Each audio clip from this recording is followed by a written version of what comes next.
Hello everyone, this side Seema Bhatia and I would like to welcome all of you at my YouTube channel Layered Vastu. This video is specially for all the professionals, whether you are a pilot, engineer, doctor, आप एक businessman हैं या education sector से related किसी profession में हैं, आपका school है, हॉस्पिटल है, you have a salon, you have a boutique, किसी भी तरीके के प्रोफेशंस, आप एक नर्सिंग डिपार्टमेंट में काम करते हैं, आप एक स्मॉल शॉपकीपर हैं और आप अपने बिज़नेस को एनहेंस करना चाहते हैं या अपने बिज़नेस को एक नई हाइट देना चाहते हैं, और मोर स्पेसिफिकली अगर आप उस स्टेज में हैं जिसमें आप अपने बिज़नेस को ज़ीरो से शुरू करने वाले हैं, यानी कि ज़ीरो से अचीवमेंट तक का सफ़र जो है वो आज हम इस वीडियो में डिस्कस करेंगे। जब भी एक न्यू सेटअप की बात होती है, आप अपना कोई क्लिनिक डिज़ाइन करना चाहते हैं, एक बुटीक खोलना चाहते हैं, सलून खोलना चाहते हैं, एक स्कूल की एक न्यू ब्रांच ओपनिंग चाहते हैं आप, तो इसमें सबसे इम्पॉर्टेंट जो काम करता है ना, वो आपका होता है साइट सिलेक्शन। साइट सिलेक्शन से क्या मतलब है, जब भी क्या होता है हमारे पास जब क्लाइंट्स आते हैं तो usually they have 2 or 3 option for for sites. आपका किसी उसमें से हम कैसे डिसाइड करते हैं कि आपके लिए कौन सी साइट इम्पॉर्टेंट है। It just depends on your profession कि आप किस प्रोफेशन से बिलोंग करते हैं। जैसे अगर हमारे पास 2 या 3 ऑप्शन आए, सबसे पहले हम चेक करते हैं कि आपका job of nature, work of nature क्या है, आप किस प्रोफेशन से रिलेटेड हैं। हर एक लैंड की ना अपनी प्रकृति और अपना नेचर होता है, उसी हिसाब से वहाँ जो काम किए जाते हैं वो बेनिफिशियल होते हैं। आपने देखा होगा बहुत सारी जगहें ऐसी हैं जिसके बारे में लोग कहते हैं कि जब यहाँ पे रेडीमेड गारमेंट्स की शॉप थी तो अच्छा काम नहीं कर रही थी, लेकिन जब से यहाँ इलेक्ट्रिकल अप्लाइंसेस की शॉप खुली है बहुत अच्छा बिजनेस चल रहा है उनका, क्योंकि दोनों जो बिजनेसेस हैं ना उनका नेचर अलग है। अक्सर आपने देखा होगा कि एक जगह किसी एक बिज़नेस के लिए तो प्रॉस्पेरस डिक्लेयर कर देते हैं लोग उसको, लेकिन जब वहीं कोई उससे पहले जो बिज़नेस था जिसका नेचर अलग था वो यहाँ पे सक्सेसफुल नहीं हो पाता। तो इसलिए आपने अपने लिए जो लैंड का चुनाव करना है या जो अगर आपको साइट्स अवेलेबल हैं उनमें से कौन सा ऑप्शन आपके लिए सुटेबल है उसके बारे में बात करेंगे। इसको हम डिसाइड कैसे करते हैं, we have into that kind of practices कि हम इंट्यूटिवली या अपने टूल्स की हेल्प से उस जगह की प्रकृति को चेक करते हैं कि उस लैंड की एनर्जीज़ आपके बिज़नेस के लिए सुटेबल हैं भी या नहीं, और जो ऑप्शंस आप हमें दे रहे हैं उनमें से सबसे बेस्ट ऑप्शन आपके लिए क्या है। क्योंकि अगर स्टार्टिंग पॉइंट हमने जब एक अच्छा चूज़ कर लिया तो उसके बाद उस पर काम करना बहुत आसान हो जाता है। साथ ही साथ साइट सिलेक्शन के टाइम पे एक दूसरा पॉइंट होता है ये चेक करना कि उसमें 5 एलिमेंट्स जो हैं वास्तु के हिसाब से वो किस तरीके से बैलेंस्ड हैं, या हम उसे बैलेंस बार चार्ट के हिसाब से कर सकते हैं। उससे भी इम्पॉर्टेंट एंट्रेंस कहाँ मिल रही है, क्योंकि समटाइम्स हमारे पास वो ऑप्शन नहीं होते कि हम एंट्रेंस को शिफ्ट कर पाएँ अगर वो अच्छी नहीं है, लेकिन अगर हमें एंट्रेंस अच्छी मिल रही होती है तो हम उसका बेनिफिट ज़रूर लेते हैं, क्योंकि एंट्रेंस क्या है आपके लिए लक एंड प्रॉस्पेरिटी को इनवाइट करने का एक जरिया है। तो अगर एंट्रेंसेस अच्छी मिल जाती हैं तो बहुत अच्छा रहता है। इसी के साथ साथ देखा जाता है कि वास्तु की दृष्टि से कोई मेजर फॉल्ट तो नहीं है। जैसे फॉर इंस्टेंस अभी लेटेस्ट एग्जांपल में हमारे पास 2 साइट सिलेक्शन के लिए आई, उनमें से जो ऑनर थे वो इंटरेस्टेड जिस साइट के लिए थी वो देखने में बहुत अच्छी थी, लोकेशन बहुत अच्छा था, वहाँ पे उन्हें पार्किंग की सुविधा भी बहुत अच्छी मिल रही थी, क्योंकि आजकल क्या है कस्टमर जब आते हैं फुटफॉल होता है उनका तो everyone want to park in a proper place, तो पार्किंग ऑप्शन बहुत अच्छा था, उनका पूरा मन था कि वो उसी ऑप्शन के लिए जाएं। लेकिन जब हमने उसको प्रॉपर एनालिसिस किया तो पाया कि वहाँ पे जो वास्तु दोष थे उनको बैलेंस नहीं किया जा सकता था, क्योंकि वो जो उनकी एक शॉप थी, जो साइट थी, वो एक ऐसी जगह पे थी जो एक कॉमन प्रीमाइस में थी, और वहाँ पे जो ओवरहेड वाटर टैंक्स आ रहे थे वो नॉर्थ ईस्ट में आ रहे थे, जिन्हें वहाँ से शिफ्ट नहीं किया जा सकता। एज वेल एज जो लिफ्ट थी उनकी वो साउथ वेस्ट में फॉल हो रही थी। तो ये मेजर दोष को देखते हुए उनको साइट के लिए मना किया गया, और जो दूसरी साइट जिसके लिए वो थोड़े कम इंटरेस्टेड थे, लेकिन मैंने उन्हें एश्योर किया कि ये आपके लिए काफ़ी फ्रूटफुल रहेगी। और जब उन्होंने हमारे कहने पे उसे फाइनलाइज़ किया और आज वहाँ काम कर रहे हैं, तो डेफ़िनेटली उन दोनों जगहों का फ़र्क समझ में आ रहा है। तो इसलिए केवल अच्छा दिखना और अच्छा होना, बोथ आर डिफरेंट थिंग्स। तो मैंने आपको बताया कि किस तरीके से साइट सिलेक्शन किया जाता है। सबसे पहले एनर्जीज़ को चेक किया आपके लिए अच्छी हैं कि नहीं, और अगर आप ऑलरेडी साइट बाय कर चुके हैं, वो लैंड परचेज़ कर चुके हैं या वो फाइनलाइज़ कर चुके हैं, उसकी पेमेंट कर चुके हैं, तो उसे कैसे आपके लिए अच्छा बनाया जा सकता है, उसके लिए भी काम किया जाता है। तो हमने क्या किया, साइट सिलेक्शन ओके किया कि कौन सी साइट आपके लिए सूटेबल है। उसके बाद देखा वहाँ आपको एंट्रेंसेस कैसे मिल रही है, कोई मेजर ऐसा फॉल्ट तो नहीं है जिससे कि हमें ट्रीट नहीं किया जा सकता, क्योंकि कुछ वास्तु में ऐसे फॉल्ट्स हैं जिन्हें ट्रीट करना इट्स नेक्स्ट टू इम्पॉसिबल। तो अगर हमारे पास ऑप्शन होता है तो हम उन साइट्स के लिए आपको मना कर देते हैं। इसके बाद देखा जाता है, अब आपने साइट फाइनल कर ली, आपने हमारी तरफ से येस हो गया आपको। अब जब उसमें इंटीरियर का काम करना होता है तो उसके लिए सबसे पहले हमें साथ साथ देखना होता है कि उसके जो प्लम्बिंग पॉइंट हैं, इलेक्ट्रिकल पॉइंट हैं, वो कहाँ आ रहे हैं, कि किसी जो वास्तु के अनुसार जो मर्म पॉइंट्स हैं, जो एक सेंसिटिव एरिया हैं, उनको डिस्टर्ब तो नहीं कर रहे। अगर ऐसी सिचुएशन होती है तो बात करके जो भी कंसर्न पर्सन होते हैं उनसे थोड़ा सा उसे शिफ्ट कर लिया जाता है ताकि दोनों काम डिस्टर्ब ना हों। इसके बाद अगर हम बात करें तो हम आते हैं साइट सिलेक्शन, प्लानिंग। उसके बाद इंटीरियर के बाद, इंटीरियर के टाइम पे ये देखा जाता है कि कंपनी का लोगो या जो डिस्प्ले है वो कहाँ आना चाहिए, क्योंकि कंपनी का लोगो या डिस्प्ले बहुत इंपॉर्टेंट रोल प्ले करता है। ये लोगों को आपके प्रति आपके प्रोडक्ट के प्रति, आपकी सर्विसेज के प्रति क्रेविंग्स देने का काम करता है। जब लोगों में आपके प्रति क्रेविंग होगी तो ऑब्वियस है उन्हें आप ही उन सर्विसेज के लिए चाहिए होंगे। साथ ही साथ देखा जाता है कि वॉल डिस्प्लेस कहाँ हो, या ऐसे ऑब्जेक्ट जो आपके लिए ज़रूरी हैं, ऐसी पॉजिटिव एफर्मेशंस जो आपके प्रोफेशन से भी रिलेटेड है और जिनसे आपको अपनी लाइफ में एक स्टेबिलिटी मिलती है या आप कनेक्टेड फील करते हैं, हर चीज़ का निर्धारण किया जाता है।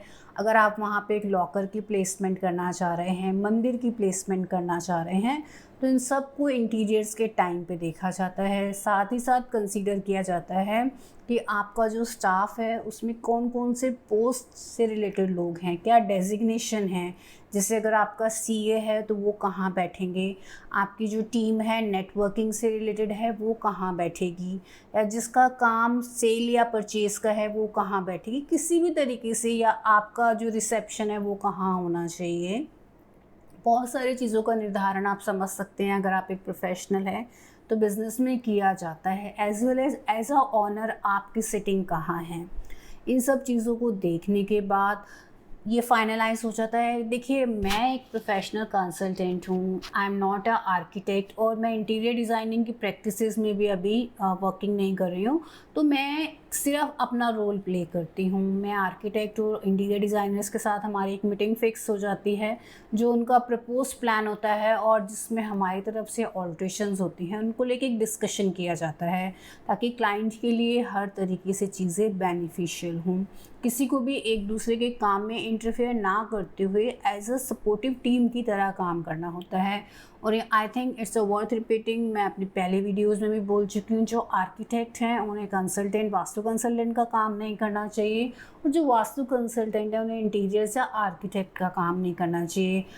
हर किसी एक प्रोफेशनलिज्म बहुत रिक्वायर्ड है, इसलिए जब सब अपना अपना काम उस तरीके से करते हैं जिनके लिए उन्हें पेमेंट भी मिल रहा है और जिनके लिए वो क्वालिफाइड भी हैं, तो एक बहुत अच्छा रिज़ल्ट क्रिएट होता है।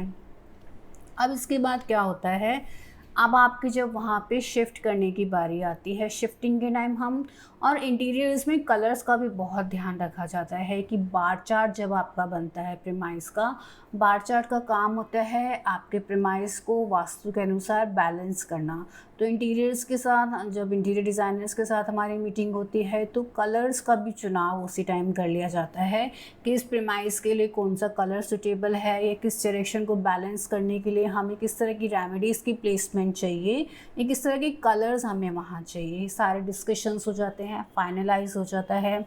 अब टाइम आता है ऑफिस के मुहूर्त का भी बहुत इम्पॉर्टेंट रोल रहता है। वैसे तो आप कोशिश कीजिए कि हवन प्रॉपर करके जो आपके लोकल पंडित हैं उनसे डिस्कस करके, और साथ ही साथ हम भी आपके न्यूमरोलॉजिकल चार्ट के अनुसार या कृष्ण पक्ष और शुक्ल पक्ष की तिथियों को निर्धारण करते हुए एक सिंपल तरीके से आपको मुहूर्त सजेस्ट करते हैं।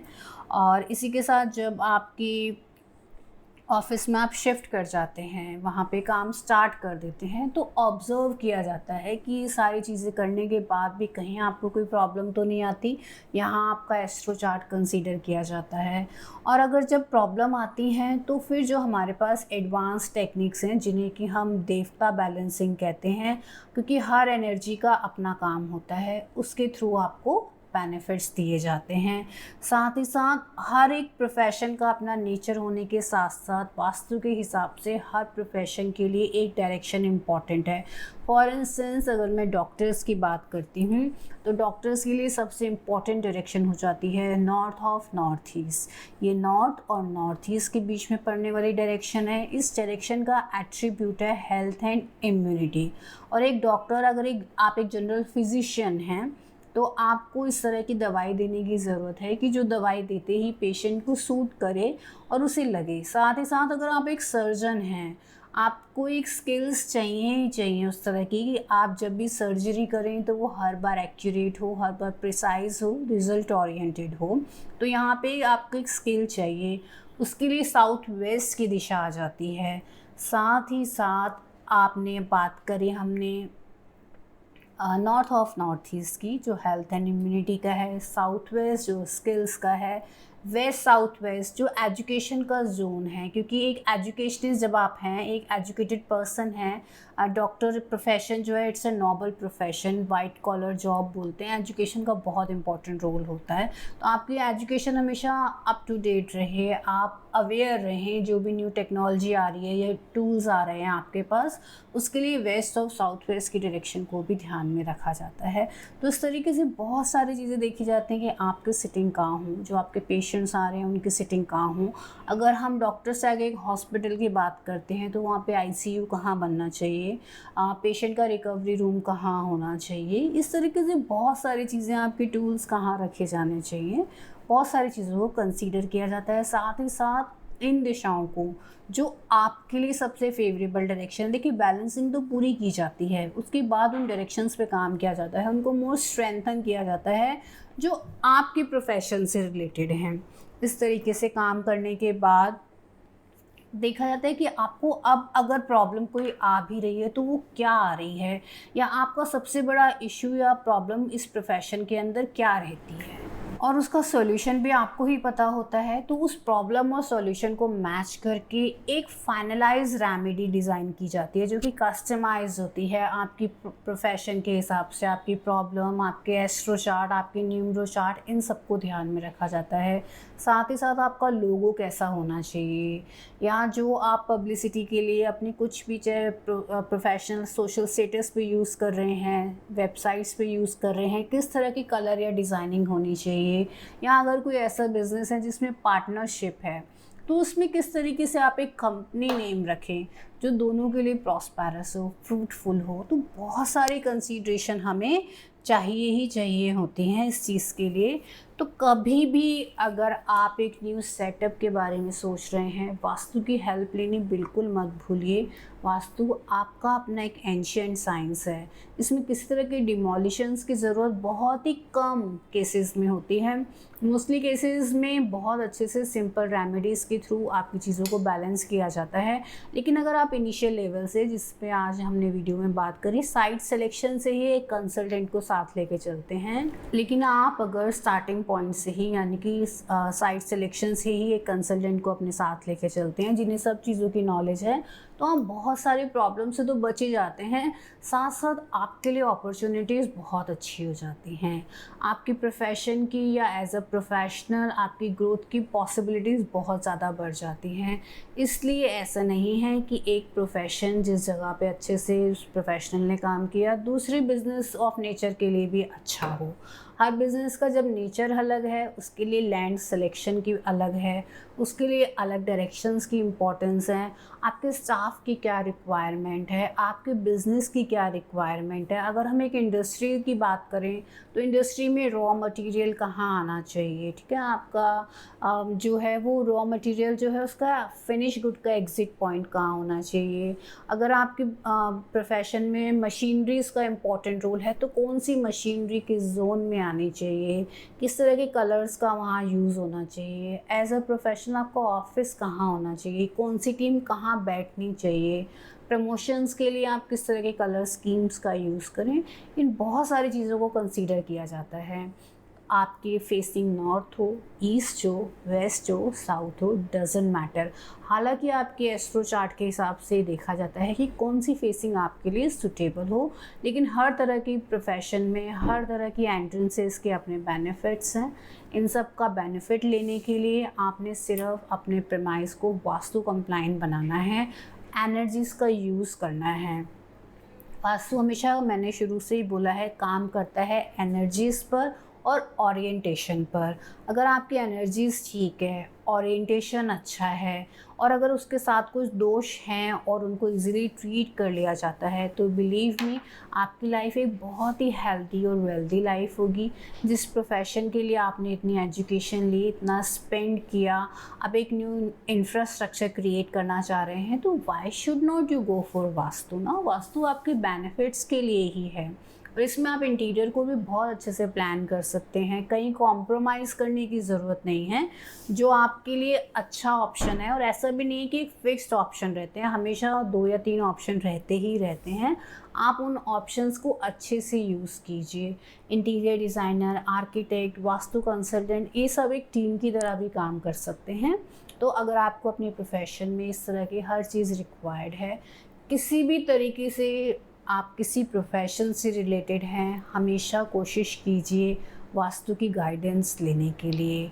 बिल्कुल आपके लिए बेनिफिशियल होगा। एक डॉक्यूमेंटेड प्रोसेस होता है, मैंने पहले भी अपनी कुछ वीडियोस में बताया है। अगर आप ऑलरेडी जगह परचेज़ कर चुके हैं, उसका नक्शा है, आप इंडिया में कहीं भी हैं, इनफैक्ट अगर आउट ऑफ इंडिया भी हैं और हमें अप्रोच करना चाहते हैं तो आपने एक नक्शा शेयर करना है हमारे साथ। उसके बाद जब आपसे टेलीफोनिक कन्वर्सेशन होती है, आपके बिज़नेस के बारे में जाना जाता है, आपकी डिटेल्स जितनी भी मैंने अभी डिस्कस करी सबको डिस्कस किया जाता है, देखा जाता है कि आपके लिए बेस्ट तरीके से काम कैसे किया जा सकता है। अगर आप भी अपने लाइफ में वास्तु को इंट्रोड्यूस करना चाहते हैं, so try to approach us any consultant. लेकिन अगर आप हमारे साथ अप्रोच करना चाहते हैं, हमें अप्रोच करना चाहते हैं, हमें वो अपॉर्चुनिटी देना चाहते हैं या अपनी लाइफ में वो अपॉर्चुनिटीज़ लेके जाना चाहते हैं जो आपके बिज़नेस के लिए, आपके फिनेंशियल ग्रोथ के लिए बहुत अच्छी है, तो definitely you can contact us by mails, on WhatsApp, by telephone number. I am here to answer you all the queries. आपकी जो भी डाउट्स हैं उन सबको समझा जाता है और एक बहुत अच्छे तरीके से आपको कंसल्टेंसी प्रोवाइड की जाती है। साथ ही साथ जब एक प्रोजेक्ट के लिए आप हमारे साथ कनेक्ट हो जाते हैं तो उस प्रोजेक्ट की पूरी जिम्मेदारी हमारी होती है। फर्दर भी अगर आपने उसमें कुछ चेंजेस करने होते हैं तो उसके लिए कोई चार्जेस नहीं लिए जाते आपसे। तो मेरा यही सजेशन है कि अपने वर्किंग प्लेस को बिल्कुल वास्तु कंप्लाइंट बनाइए। ऑलरेडी आजकल लाइफ बहुत कॉम्प्लिकेटेड है, तो अगर आपके पास कोई सिंपल तरीका है अपनी लाइफ को आगे लेके जाने के लिए तो वाई नॉट। इसलिए कोशिश कीजिए अपने प्रेमाइस को वास्तु कंप्लाइंट बनाने के लिए। Thank you for your time, take care, bye bye.